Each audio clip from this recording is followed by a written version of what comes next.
Welcome back to BioNews Network. We have been tracking a severe situation with the heat wave. It's all-time high temperatures in the region of Canada as well as U.S. Northwest.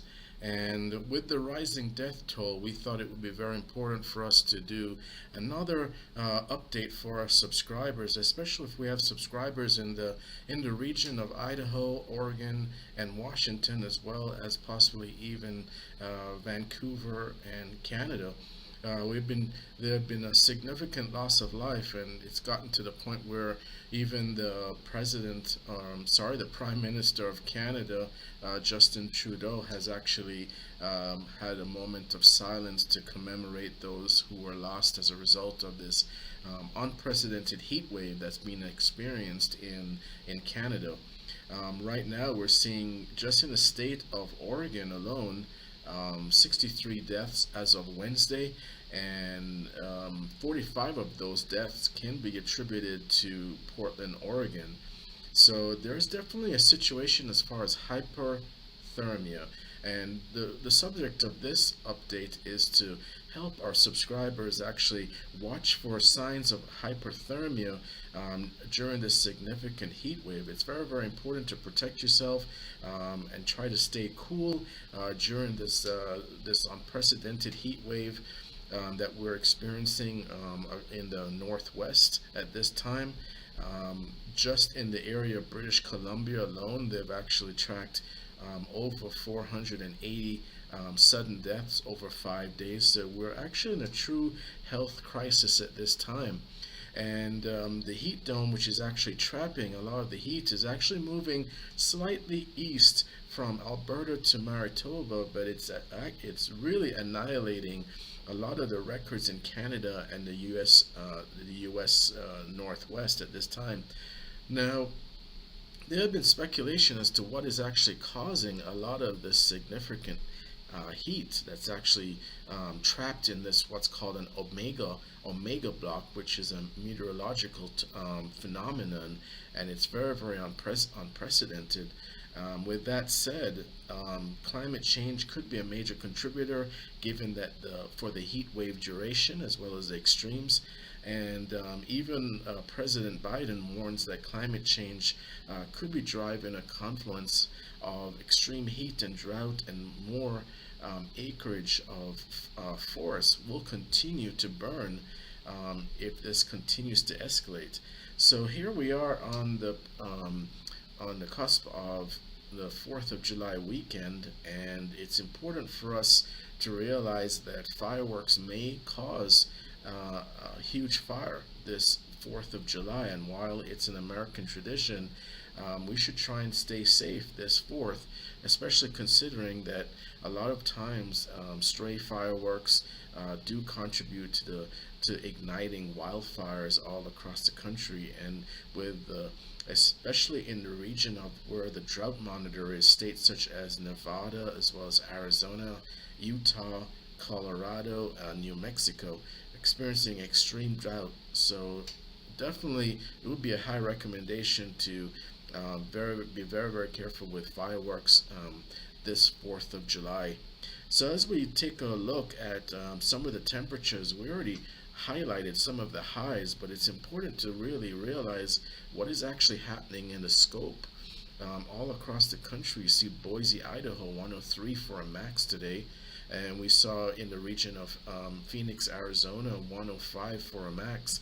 It's important to note that with hypothermia, 40 degrees Celsius or 104 degrees Fahrenheit is an alarm alert position as temperature, as far as a possibility of starting the increasing the likelihood of suffering from hypothermia. So it's very, very important that we try and watch out for elderly children, stay cool, stay hydrated, possibly stay indoors in cooled area unless you have access to a pool where you'll actually be able to stay cooler, and try and reduce the chance of you suffering from any kind of heat stroke or hypothermia during this heat wave, especially if you live in the region of the northwest or northwest Washington, Oregon, even Idaho, as this heat dome actually shifts a little bit more east,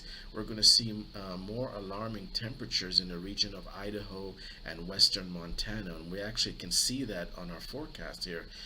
And do keep in mind that not only is the heat elevated in the northwest, but also residents in the northeast, New York, Connecticut, those states are actually experiencing temperatures in the mid 90s to the lower 100s. So it's definitely an issue. We're seeing all kinds of records all across the region. In British Columbia, the record was 121 degrees Fahrenheit near Layton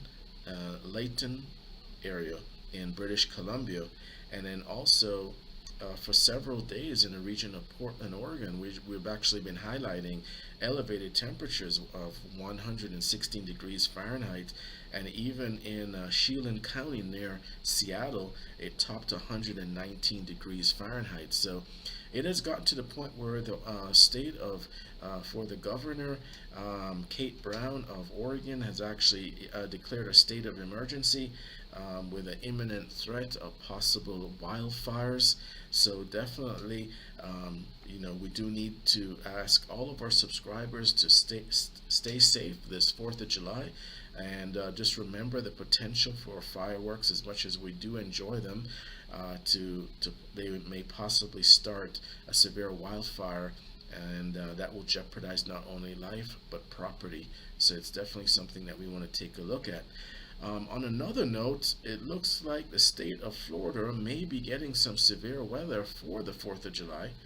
And we anticipated from our previous forecast that this system that we were monitoring that would become stronger in the next 5 days. It had an 80% chance of forming in 5 days into cyclonic, and it seems to be well on the path of going into the Leeward and Windward Islands, possibly by Friday morning, maybe impacting islands such as Barbados, St. Lucia. We anticipate by midday noon on Friday. Storm watches are already elevated in that region along those islands. We anticipate that residents of Barbados, as well as St. Vincent and St. Lucia, will be preparing for tropical force storm winds. And it's a little bit too early to say, but it looks like this, what's now known as Tropical Depression 5, which may become tropical depression in the next, a tropical storm in the next 24 hours. It looks like it's going to impact, based on its current trajectory, if we're looking at the center path, possibly skirting near Port-au-Prince, Haiti, to the south of Cuba and into the Gulf of Mexico, would possibly impact to Key West. But we'll continue to monitor and see how this the cone will actually shift, whether it will shift to the left or to the right. Based on the high pressure system that's over the area of Bermuda, we anticipated that many of these storms would possibly take more of a track where they will actually go over the state of Florida versus 2020 hurricane season, when many of them actually went over into the Gulf of Mexico, impacting areas such as Port Arthur and Lake Charles, which were devastated by the storms of the 2020 hurricane season. So we will continue to monitor this Tropical Depression 5. It already has maximum sustained winds of 35 miles per hour, moving relatively quickly at 23 miles per hour, and we anticipate that the pressure will continue to drop, and we anticipate that it will become a tropical storm very, very shortly. So we will look for the next update from NOAA and the National Weather Service as to what will actually happen, but residents of Florida should be preparing for a potential storm in the very, very in a matter of 24 to 72 hours, we should know a lot more as far as the path of this tropical depression 5, whether it will strengthen into a tropical storm, and what will actually happen in the next few days. It's pretty unfortunate because it's going to hamper the recovery of the unfortunate victims of the Surfside building collapse. So our hearts and our thoughts and our prayers are with the victims, and it's very unfortunate that it looks like this storm will be impacting that area, which is going to hinder the search and rescue of victims who may still be alive, and need the help of and a rescue. So we definitely are praying that it will stay a little bit further away from Florida, so that the men and women who are trying to rescue possible survivors of the Surfside building collapse in Miami will have the time and just a little bit of luck, so that they will be able to rescue more victims. So that is actually our forecast, our second forecast for today. We will continue to monitor the severe heat wave as well as tropical depression 5 as it makes its way into the Caribbean Sea, and it impacts the Leeward and Windward Islands.